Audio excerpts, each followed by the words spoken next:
Julius Maada has been named the new chairman of the Economic Community of West African States, ECOWAS, succeeding Nigeria's President Bola Tinubu after 2 years at the helm. The announcement came during the ECOWAS Summit in Abuja on Sunday, where regional leaders gathered to assess the bloc's progress and set new priorities. President Bio has pledged to focus on restoring constitutional order, strengthening democracy, revitalizing regional security, boosting economic integration, and enhancing institutional credibility. For more on the summit's outcomes and their implications for West Africa, we speak with political analyst Austin Aigbe, a member of the West Africa Democracy Solidarity Network, who joins us from Abuja this morning. Austin, a very good morning to you. Thanks for making time for us on this Monday. How are you?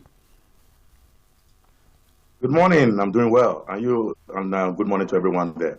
Thanks for your time. What are the biggest challenges that you see President Bio as what he could face in terms of the new ECOWAS, him being the new ECOWAS chairman, especially looking with the backdrop of the prevailing regional turmoil?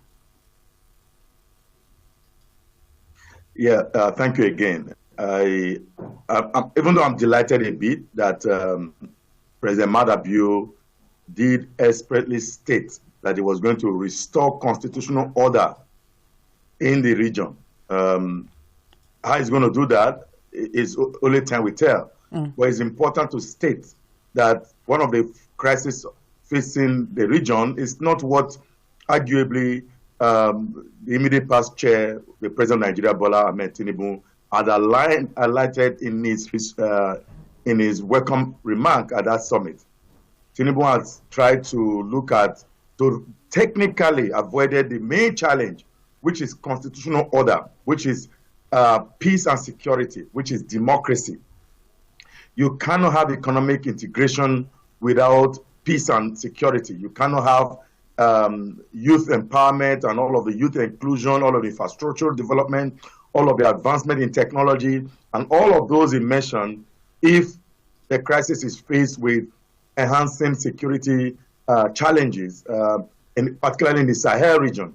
It is going to be an uphill task because the immediate chair had avoided to speak to that. And that was why it was important, like I said, that President Maada, the president of Sierra Leone, who just took over, had tried to face that directly, that the restoration of constitutional order was key. And I like to state that that is actually a very key dimension that Maada will need to face. For instance, he needs to be able to restore constitutional order in Guinea-Bissau. Umbalo Sisi was in that meeting yesterday. He needs to be able to restore constitutional order in Côte d'Ivoire. Alassane did not participate in that meeting yesterday because he's facing an election for a fourth term in office.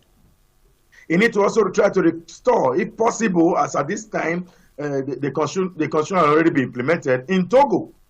Togo now has a permanent president and a ceremonial head of state who attended the meeting yesterday.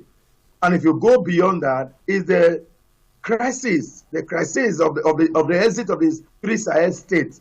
They need to be able to restore constitutional order in the three Sahel states.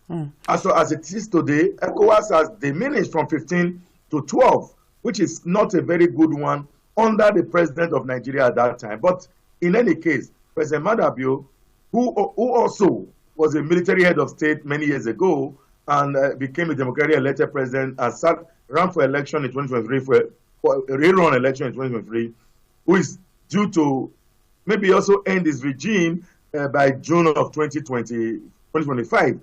Hopefully, his experience as a military head and his experience now as a Democrat may be brought to fore in an attempt to restore constitutional order. I think that's very important. Peace and security is what ECOWAS need at this time. Advancement in democracy. Of course, people argue that democracy is not a silver lining bullet. However, it is still better off when you compare that with military regime. So certainly his priorities are set. You've clarified a number of them, and a long list there is of them as well.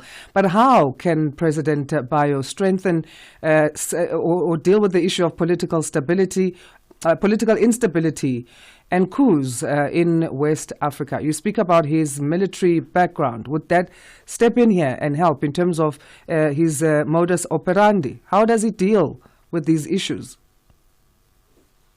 Fantastic. You see, Amapia did talk about his military background. He was a very strong leader in that country, retired as he left the military as a brigadier general, and he has been able to stabilize. Whether to his credit, I don't know. In 2023, there was a military coup, an attempted coup in Sierra Leone. That literally killed many military officers, an attempt to take over the weaponry of that country. And ECOWAS intervened. ECOWAS had to quickly run to Sierra Leone and try to prevail and then stabilize that country. And since 2023 November, there hadn't been any attempted military invasion, even though the 2023 election of that country also provided some form of nostalgia, I may say, because the opposition political party did not make any attempt to participate in the process of governance in that country. The APC of that country refused to join the parliament. They declined participation.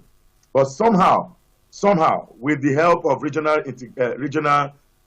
mission, including the AU and of course ECOWAS, the mediation process ended up in what is now called a peaceful country, so to say.